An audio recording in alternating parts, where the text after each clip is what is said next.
কুয়েতের আমিরের ambulance plane ঢাকার পথে আসবে এবং ম্যাডামকে সেই যুক্তরাজ্যে নিয়ে যাওয়ার জন্য প্রস্তুতি সম্পন্ন করা হচ্ছে। বর্তমান বাংলাদেশ রাষ্ট্রটির অতি গুরুত্বপূর্ণ ব্যক্তিত্ব, সকল মানুষের কাছে স্বীকৃত, বাংলাদেশে 18 কোটি মানুষের অভিভাবক বেগম খালেদা জিয়া অসুস্থ।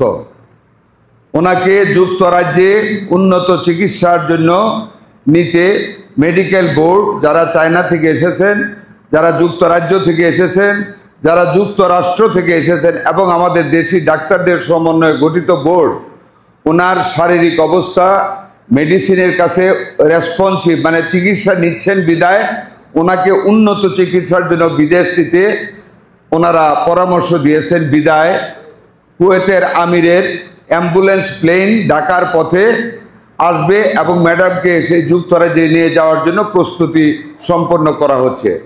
আমি এই দলের একজন নগণ্য কর্মী হিসাবে আপনাদের কাছে আমার এই এলাকার মানুষ হিসাবে আমাদের নেত্রী, আমাদের সবার অভিভাবক বেগম খালেদা জিয়ার আশু রোগ মুক্তি কামনা করে এই মসজিদে জুম্মার পরে আপনাদের কাছে আমি দোয়া প্রার্থী।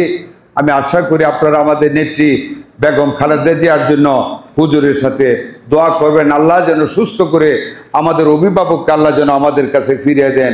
আপনাদের সবার দীর্ঘায়ু কামনা করি, আল্লাহ যেন আমাদের সবাইকে সুস্থ রাখেন। আসসালামু আলাইকুম ওয়া রাহমাতুল্লাহি ওয়া বারাকাতুহু। আমি আজকে আমার দলীয় নেতৃবৃন্দকে নিয়ে এই মসজিদে আমি নামাজ আদায় করেছি এবং সকল মুসল্লিয়ানদের কাছে আমাদের নেত্রী, দেশনেত্রী, সাবেক প্রধানমন্ত্রী, বিএনপির চেয়ারপারসন বেগম খালেদা জিয়ার জন্য দোয়া চাওয়া হয়েছে যে উনি বিদেশে যাবেন চিকিৎসা নিতে। আল্লাহ যেন ওনাকে আমাদের মধ্যে অভিভাবক হিসাবে আল্লাহ যেন আবার আমাদের মধ্যে সুস্থ দেহে ফিরিয়ে আনেন, এই জন্য সবাই দোয়া করেছেন। আমিও সেই দোয়াতে হাজির হয়েছিলাম। আমরা দোয়া করেছি বেগম জিয়ার জন্য।